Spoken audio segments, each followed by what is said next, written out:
Good morning all of you.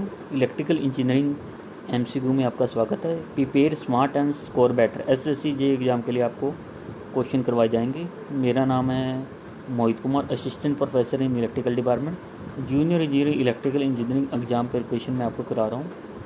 इसके regarding मैं आपको एमसीक्यू करवाऊँगा। वो क्वेश्चन आपको फर्स्ट क्वेश्चन है average value of the voltage is.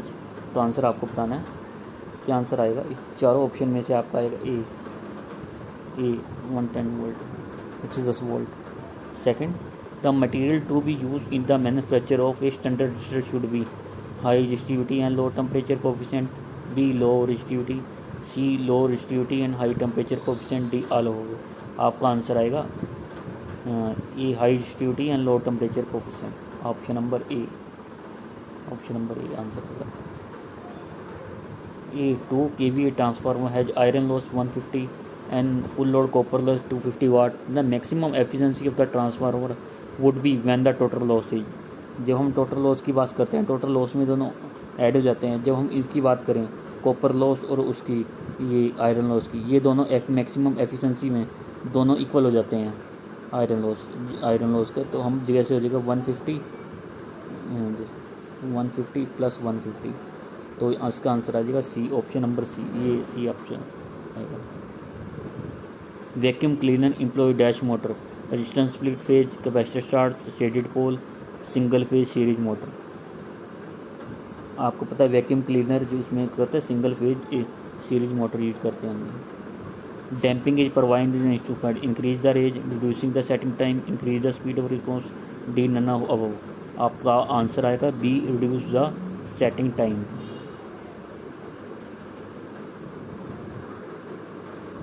The size of the transformer core depend upon, किस पे डिपेंड करते हैं, फ्रीक्वेंसी पे, permissible flux density in the core material, C area of the core, D both A and B. आपका answer आएगा D, both A and B. If the apply voltage of the DC motor is 230 volt then the back EMF maximum power develop. Option है 115 volt, B 230 volt, C 400 volt 460 volt, D.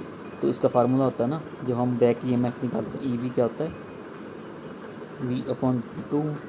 अब 230/2 करोगे आप, करो तो आप 230/2 तो करोगे तो 115 आ जाएगा आपका answer. If the synchronous mode damping winding are provide on pole face, B separating armature, C rotor shaft, D stator frame. आपका आंसर आएगा ए, पोल फेस।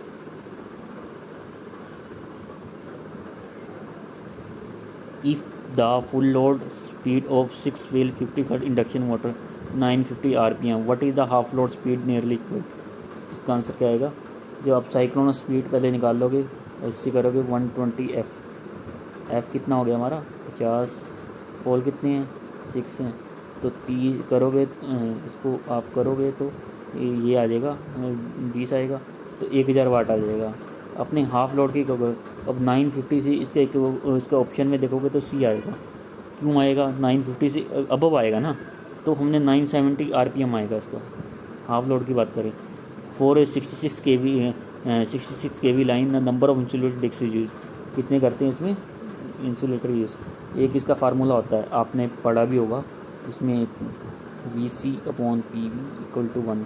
जब आप इसको सोल्व करोगे 66/√3 × पाई, इसको सोल्व करोगे तो आपका आंसर आएगा 4.44 कुछ आएगा। तो इसका मतलब ये आंसर आएगा 5।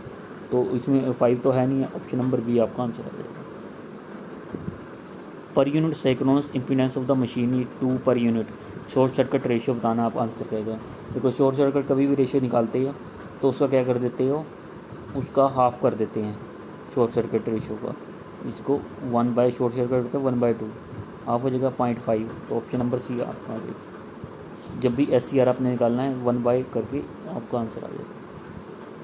The zero sequence reactance will be more than the positive sequence reactance if the equipment is A generator, B transformer, C transmission line, D both A and B। तो आपका आंसर आएगा D both B and C।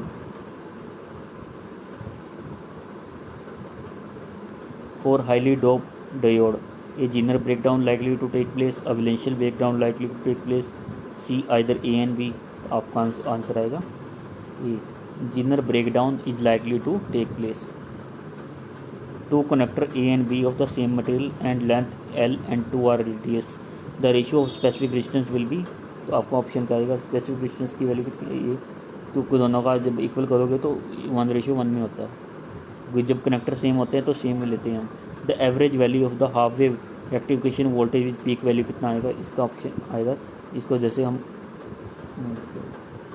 इसका जैसे करते हैं दोबारा से, इसका होगा Vm/पाई 200 अब जब पाई को करोगे, पाई की वैल्यू कितनी होती है? 2/7 या 3/14. जब इसको सोल्व करोगे 5/7 होता है 3/14, तो आपका आंसर आएगा 63.7 volt. Spot welding use for casting only, rough and irregular shape. C thin metal, thick section. Option number C आपका आंसर आएगा. The 0 to 100 volt voltmeter has accuracy of 1% at full reading. What will be the error if the read is 50 volt? कितना आएगा? ये आ जाएगा इसका 100 bye, जब error निकालते हैं कभी भी मेजरमेंट एंड डिजायर वैल्यू, तो इसको 5 से करोगे तो आपका 2% आ जाएगा. तो ऑप्शन नंबर बी आपका आंसर आएगा. Which of the following theorem is applicable for linear and non linear circuit के लिए? Superposition theorem, Thevenin theorem, Norton, D none होगा. ऑप्शन नंबर डी आपका आंसर आ जाएगा. For overhead transmission line the self GMD method is use to find capacitance, inductance. C both, D none of the. तो आप option answer आएगा आपका C. Circuit breaker employee in railway application, railway में कौन सी use करते हो? Air brake, SF6, OL. तो option number D vacuum circuit breaker. For rural electrification the circuit breaker prefer, rural के लिए कौन से यूज करते हैं? Air brake. Direction over current relay use to protection of, इसको हम यूज़ नहीं कर सकते, तो उसमें क्या करेंगे? Ring main distribution line.